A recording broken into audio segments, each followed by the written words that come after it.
Julian San Jose, pinag-autograph sa Caldero, Langgana, diaper ng mga taga Navotas. Nagbigay ng kasiyahan at tawanan sa mga residente ng Navotas si singer-actress Julian San Jose matapos siyang hingan ng autograph sa mga bagay na hindi inaasahan.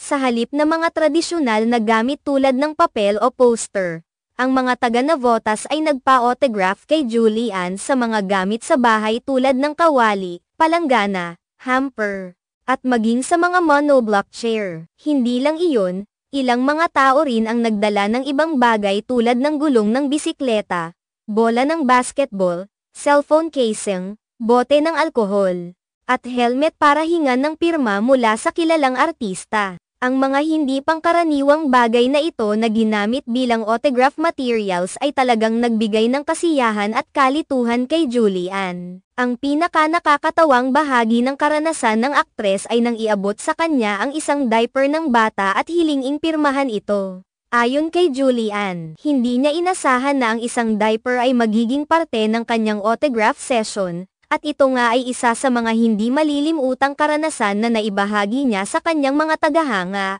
Isa si Julian San Jose sa mga kilalang personalidad na lumahok sa Pangisdaan Festival ng Navotas, isang taunang kaganapan na nagpapakita ng kultura at kasaysayan ng syudad, pati na rin ang pagpapakita ng mga produkto at tradisyon ng mga taga-Navotas. Sa kabila ng pagiging abala sa kanyang mga proyekto, hindi pinalampas ng aktres ang pagkakataong makisalamuha at makasama ang mga tao ng Navotas sa isang masaya at makulay na pagtitipon. Ang Pangisdaan Festival ay isang tampok na selebrasyon ng Navotas, isang syudad na kilala sa kanilang industriya ng pangingisda at pagiging isa sa mga pangunahing tagagawa ng isda sa bansa.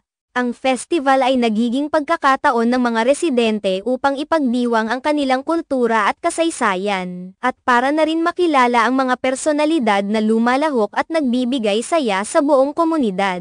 Si Julian San Jose, bilang isang tanyag na singer at aktres, ay hindi na bago sa mga ganitong uri ng okasyon. Bukod sa kanyang mga proyekto sa telebisyon at musika, patuloy siyang nagsisilbing inspirasyon sa kanyang mga tagahanga sa pamamagitan ng mga pagkakataon tulad ng paglahok sa mga kultural na kaganapan at ang pagpapakita ng kanyang pagiging bukas at approachable na personalidad. Sa kabila ng mga hindi pangkaraniwang karanasan sa pagkuha ng autograph, pinatunayan ni Julian na hindi siya nahihirapan sa mga simpleng bagay at aktibong nakikisalamuha sa mga tao, anuman ang kalikasan ng kanilang mga hiling na pirmahan. Ang mga ganitong uri ng interaction ay nagbibigay ng magandang halimbawa ng pagpapahalaga at respeto sa kanyang mga tagahanga.